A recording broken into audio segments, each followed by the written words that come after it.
bullying, the Me Too movement against sexual harassment, masculinity. Is this the best a man can get? Is it? We can't hide from it. Hello ladies. It's time for us to take a look in the mirror. This is what toxic femininity looks like to others.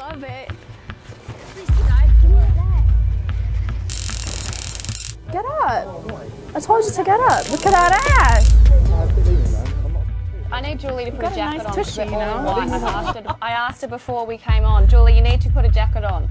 Come on, I told you 2 hours ago. We know in chat room. This is not, so I'm sorry, I've been flat out. Well, I'm out of here. It is an issue. Go and grab a jacket. We have hid behind the phrase that women are the fairer sex for too long. It's time to take responsibility for our own actions. We have our own toxic traits that we need to address.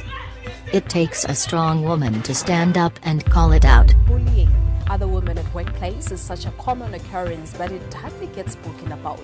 In social spaces, female bosses are sometimes infamous for ill-treating their subordinates instead of supporting them.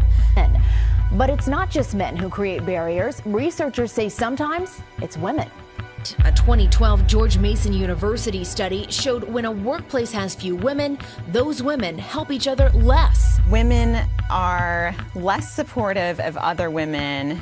A 2014 survey by Workplace Bullying Institute found when women bully, their target is another woman 68% of the time. For some reason, in my experience, women don't always support women.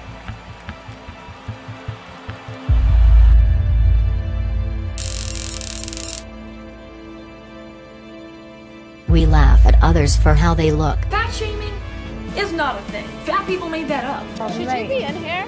You shouldn't even be in here, mate. Why don't you just leave now? Do yourself a favour. If you're so fat already. We are able to tell the most heinous lies that destroy other people's lives. Is now accused of making it all up. Mark Pearson was making his way back home during a busy commute when he passed a complete stranger.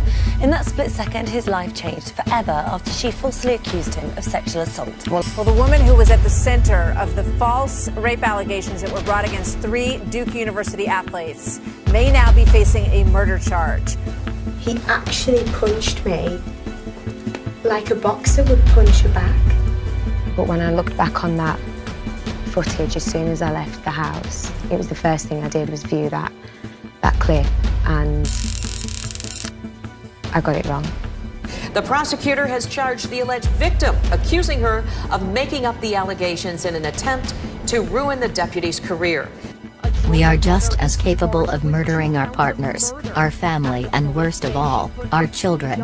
Sons in the oven and turned it on. A judge on Wednesday sentenced a Utah mom to prison for up to 30 years for killing her 17-month-old daughter Jaslyn after giving her an overdose of methadone. Story of a young woman now at the center of a brutal murder case. The alleged victim, her own mother. We kill our biological children at a greater rate than men. This is a problem us women need to resolve. A mother was sentenced to life in prison on Monday for slitting the throats and stabbing her 3 daughters at their home.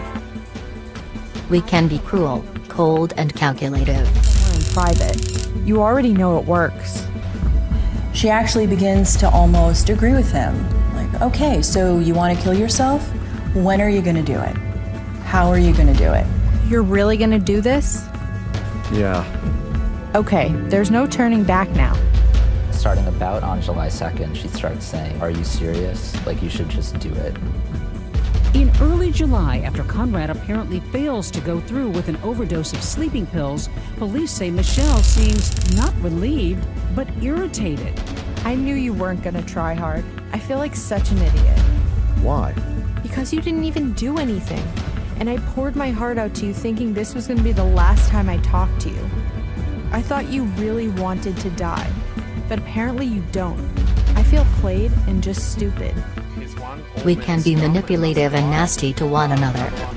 Well, just on the topic of sort of online abuse that women receive, I receive a lot of it too. 75% of it, I would say, comes from women who are feminists.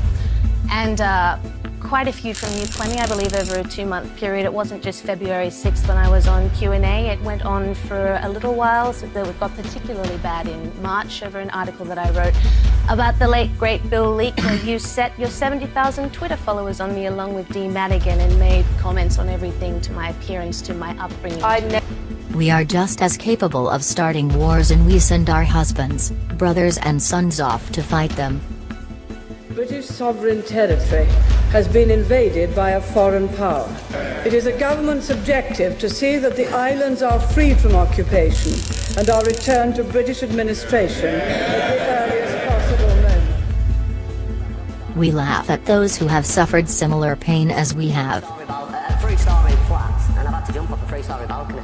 I ripped all my back, all my legs, still not, and I ended up in hospital, because she won't let me out of the house. It's not funny though. Can I tell you why it's not funny? I don't want to upset any of the audience because I completely appreciate the fact that you're here, but I'll tell you why I don't think you should laugh.